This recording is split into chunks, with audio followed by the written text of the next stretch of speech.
Assalamualaikum warahmatullahi wabarakatuh, sahabat Joyo The Explorer Channel.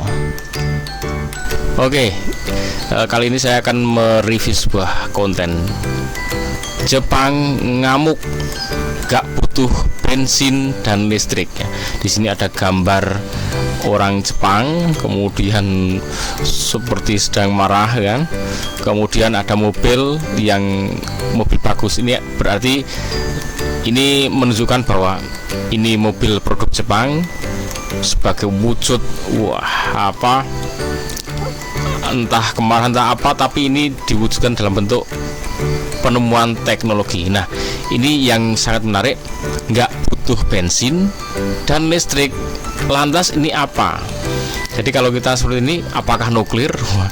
Sepertinya kalau mobil, kalau tenaga nuklir masih belum memungkinkan ya, dengan bodi yang segitu. Tapi kalau kapal, nah itu sudah bisa untuk tenaga nuklir, karena untuk nuklir itu butuh ruangan yang besar untuk reaktornya. Tapi ini berarti bukan nuklir. Berarti kira-kira apa? Kalau gambar saya adalah solar cell. Oke, kita simak seperti apa. Oke, ini dari kontennya Bang Rindra Permana seperti Jepang ini. Ngamuk nih bosku. Iya, karena sudah dipastikan dalam beberapa hari lagi Toyota akan meluncurkan mobil jawaranya di Indonesia. Dan tentu mobil baru ini didatangkan untuk menahan gempuran mobil-mobil China yang tidak ada henti-hentinya masuk tanah air.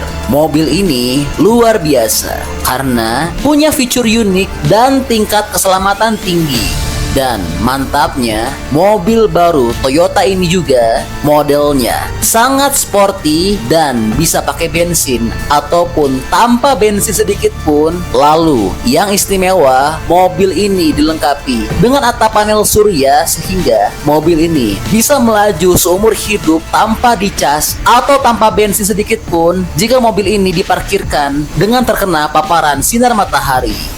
Beuh, mantep banget ya. Gimana nih China, aman gak jantungnya dengan kedatangan mobil baru Jepang yang keren ini? Hehehe. Temen-temen ada yang udah tahu belum mobil apa sih ini? Iya, bener banget. Ini adalah mobil Toyota Prius generasi terbaru tahun 2024 yang diprediksi kuat akan meluncur di ajang Gias 2024 ini. Adapun kepastian Prius baru masuk Indonesia dapat diketahui karena tersirat pada saat presentasi PT Toyota Astra Motor di konferensi pers Gias 2024 beberapa waktu lalu. Iya, di Gias 2024 ini Toyota akan meluncurkan dua mobil baru, yaitu Toyota GR Yaris Facelift dan Toyota Prius. Kehadiran Toyota Prius terbaru dapat terlihat dalam slide presentasi Toyota yang terlihat jelas bahwa mobil yang akan diluncurkan Toyota adalah Toyota Prius. Oke, untuk selengkapnya tentang fitur, tentang kelebihan, keunggulan dan sebagainya bisa simak ya di channel ini, di Bang Rindra Permana ini. Soal bandrol harga ya, untuk harga resmi di Indonesia tentu belum ada dong, karena kan belum diluncurkan ya. Namun sebagai patokan, mobil Prius baru ini dijual di Jepang dari mulai harga 325 juta hingga varian termahalnya seharga 463 juta rupiah. Nah, kalau nanti sudah masuk Indonesia, ya teman-teman bisa tebak sendirilah harganya bakal jadi berapa ya. Mungkin bisa jadi naik hingga 2 kali lipatnya. Oke, jadi mobil ini ya solar cell, panel surya, kemudian hybrid. Dia pakai BBM juga pakai listrik. Nah, jadi kalau ini keren, ini berarti konten ini menurut saya sangat inspiratif ya, membuka wacana kita, membuka pikiran kita.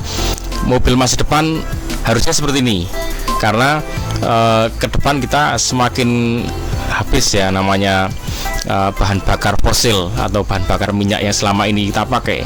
Jadi perkembangan teknologi otomotif itu seharusnya mengacu kepada listrik dan solar cell gitu ya. Nah, ini oke. Kemudian yang lebih unik lagi, kalau mobil-mobil itu kan biasanya cari tempat yang teduh, diiup-ke itu kan biar nggak kepanasan.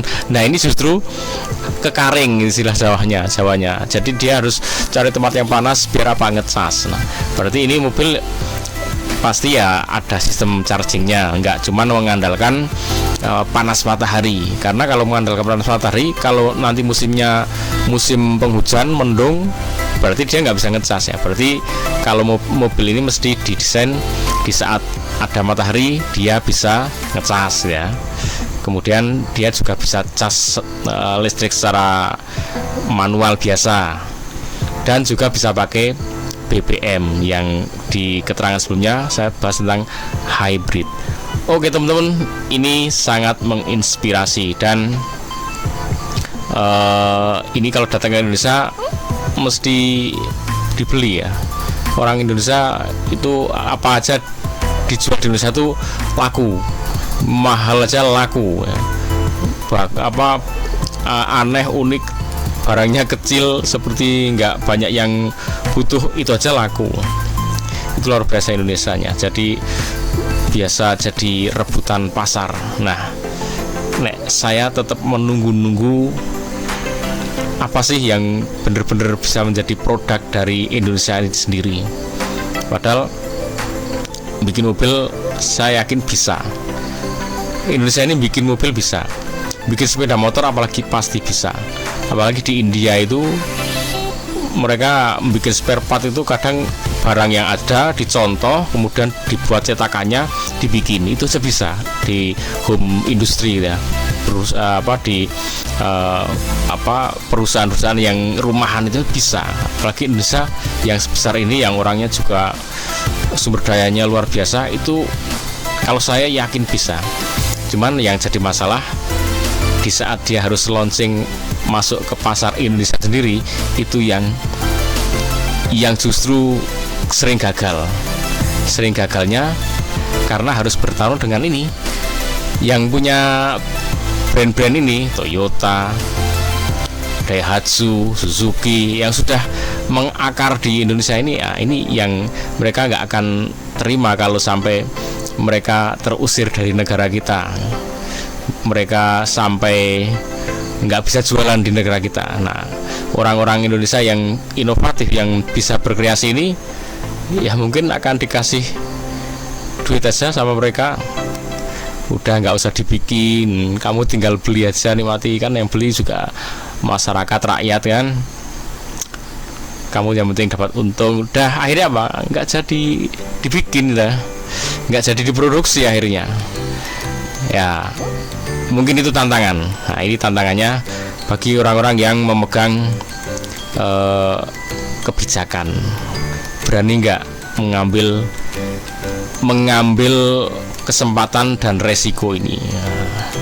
Resikonya ya kalau membuat rakyat, sekian banyak rakyat yang sejahtera, mungkin dia secara pribadi nggak begitu sejahtera ya. Kesejahteraannya beda dengan cuman nerima apa istilahnya, entah sokok untuk apa, udah nggak usah dibikin, udah tak bayar segini, kamu nggak usah terusin itu program proyeknya.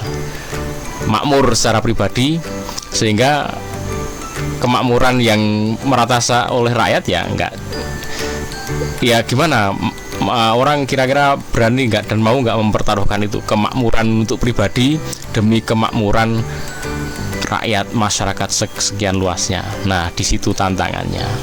Tentunya kalau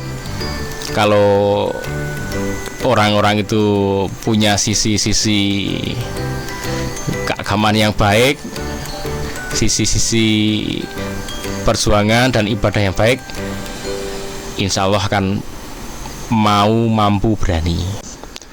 Ikuti terus Joyo The Explorer Channel. Assalamualaikum warahmatullahi wabarakatuh.